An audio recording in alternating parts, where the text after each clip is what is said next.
जब हिंसा की बात भारतीय जनता पार्टी का कोई नेता करता है तो हंसी आती है।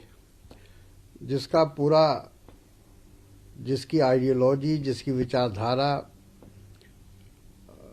हिंसा पर ही आधारित हो, देश के अंदर पूरे समाज को बांटने का काम कर रही हो और एक संकीर्ण विचारधारा को लेकर चल रही हो, वो इस बात की शिकायत करे तो ताज्जुब होता है। तो अगर बांग्लादेश से इतनी नफरत है, बांग्लादेशियों से नफरत है, तो बांग्लादेश से जो अभी समझौता किया प्रधानमंत्री, तो नहीं करना चाहिए था।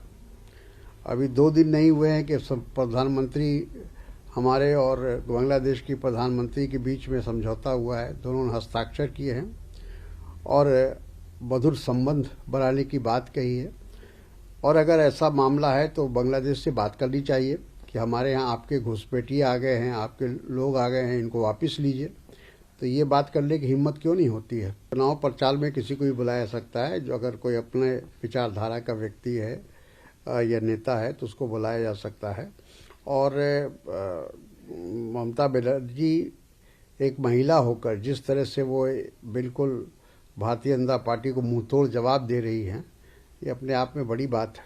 देखिए, जहाँ तक है किसानों का सवाल है, किसानों ने तो अपनी बात कह दी है और बार बार उसको दोहराने से कोई फ़ायदा नहीं है। उन्होंने कह दिया कि जब तक आप इन 3 काले कानूनों को निरस्त नहीं करेंगे तब तक कोई बातचीत नहीं होगी। ये बल्कि हम कहा जाए कि हमारे देश में ये विचित्र घटना हो रही है कि एक तरफ किसान ठंडे से जान दे रहे हैं और हमारे प्रधानमंत्री को उसकी कोई चिंता नहीं है।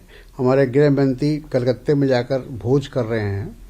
तो ये तो भारत में ही संभव है। शिवसेना का क्या, पूरे विपक्ष की ये भावना है और ये सरकार के ऊपर और भारतीय जनता पार्टी के ऊपर ये लगातार दबाव है कि वो शीतकालीन सत्र बुलाए और किसानों के मामले पर बहस होनी चाहिए। आखिर जो लाखों किसान हमारे आकर दिल्ली में इस ठंडक में बैठे हैं तो उनकी कोई परवाह इस सरकार को नहीं है।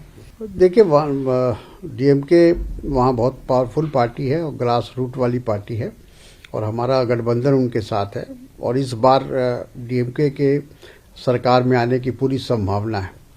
नहीं, देखिए, हम 27 तारीख को कांग्रेस पार्टी ने, केरला कांग्रेस ने वहाँ